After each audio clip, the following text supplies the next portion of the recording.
সুপ্রিয় শিক্ষার্থীগণ, আসসালামু আলাইকুম। আগামীকাল সারা বাংলাদেশের মাধ্যমিক বিদ্যালয়গুলোতে আপনাদের ইংলিশ পরীক্ষা অনুষ্ঠিত হতে যাচ্ছে। তো আপনাদের কাছে নতুন সিলেবাস অনেকটাই কঠিন মনে হচ্ছে। আমি আজকে ধারাবাহিকভাবে ষষ্ঠ থেকে নবম শ্রেণী সকল বিষয়ের ইংরেজি সাজেশনটা দিচ্ছি। তো প্রথম যে সাজেশনটা তৈরি করেছি এটা হচ্ছে ষষ্ঠ শ্রেণীর জন্য। প্রথমে আমি লিখেছি স্টোরি রাইটিং। দুইটা স্টোরি আছে, দি লায়ন অ্যান্ড দি মাউস। ওটা হচ্ছে the Fox and the grapes, অর্থাৎ আঙ্গুল ফল টক। ওটা হচ্ছে সিংহ এবং ইঁদুরের কাহিনী। তো দুইটা কাহিনী আমি আপনাদেরকে এখন আমার শিট থেকে লেখা কপি করে দেখাচ্ছি। ডায়লগ রাইটিং হচ্ছে ইম্পর্টেন্ট অফ লার্নিং ইংলিশ আর ওপেনিং ব্যাঙ্ক অ্যাকাউন্ট। এই দুইটা ডায়লগের মধ্যে আপনার ইম্পর্টেন্ট হচ্ছে বেশি ইম্পর্টেন্ট অফ লার্নিং ইংলিশ, তবে দুইটাই বলে যাবেন। ইমেল রাইটিং আছে দুইটা, বার্থডে পার্টি, একটা হচ্ছে সিটিং অ্যাপে কম্পিউটার ক্লাব। তো এই দুইটার মধ্যে বার্থডে পার্টিটা বেশি ইম্পর্টেন্ট।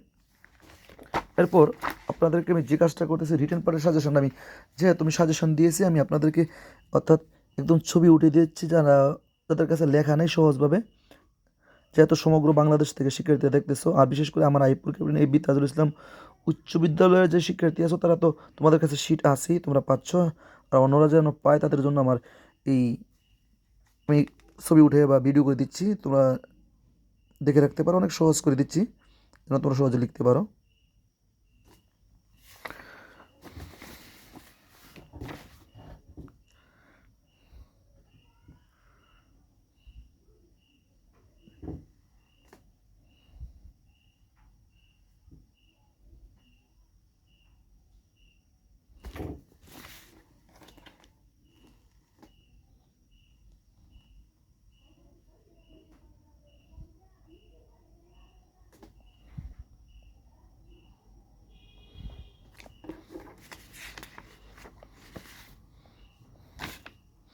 অর্থাৎ প্রতিটা লেখা সাজেশন করে দিচ্ছি এবং কি প্রতিটা সাবজেক্ট সাজেশন দেওয়ার চেষ্টা করবো, ইংলিশ, গণিত, বিজ্ঞান যা আছে।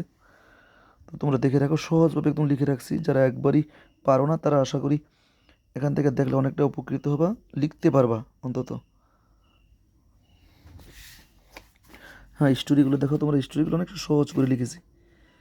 যারা স্টোরি কম পারো এরা দেখতে পারো, বারবার রিপিট করলে অবশ্যই পারবা।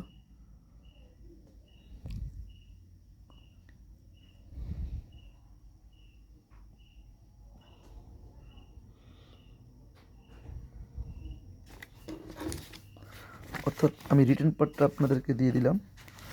এরপরে আমাদের যে পার্টটা আছে সেটা হচ্ছে এই মেন বই থেকে একটা কবিতা আসবে, কবিতা দুইটা, মাই বুকস, লিটল রিড, এই দুটি থেকে একটি আসবে। এখানে 10 মার্ক থাকবে, অ্যান্সারিং কোশ্চেন থাকবে 6। এরপর আপনাকে বলবে যে এটার মধ্যে কয়টা স্টেঞ্জা আছে, সেখান থেকে আপনি মার্ক করবেন 1 মার্ক। আর আপনাকে সামারাইজিং করতে বসবে এখান থেকে, এখানে 3 মার্ক।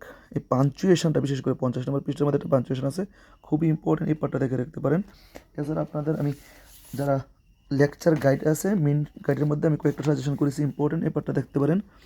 বিশেষ করে পৃষ্ঠা নাম্বার হচ্ছে মেন লেকচার গাইডের পৃষ্ঠা নাম্বারটা মেবি 98 নম্বর পৃষ্ঠা। 98 নম্বর পৃষ্ঠার মধ্যে একটা প্যাসেজ আছে, long long ago a men live in a village, he found his life full of problems. অর্থাৎ এক লোক গ্রামে বাস করতো, তার জীবনটা অনেক সমস্যায় জড়িত ছিল, সে কী করলো, জঙ্গলে চলে গেলো। তোমরা পারো। আরেকটা কবিতা হচ্ছে লিটল ড্রপস অফ ওয়াটার। এরপর গ্রামারের যে অন্য অন্য পার্টগুলো আমি করেছি সেটা দেখো, পৃষ্ঠার নাম্বারগুলো বলে দিচ্ছি। 99 নম্বর পৃষ্ঠার 4, 5। এরপর হচ্ছে 100 নম্বর পৃষ্ঠা 6। এরপর 94 নম্বর পৃষ্ঠার 1 এবং 95 নম্বর পৃষ্ঠার 2। এগুলো হচ্ছে তোমাদের জন্য সাজেশন, আর এগুলো তো তোমাদের পাঠিয়ে দিলাম। আশা করি উপকৃত।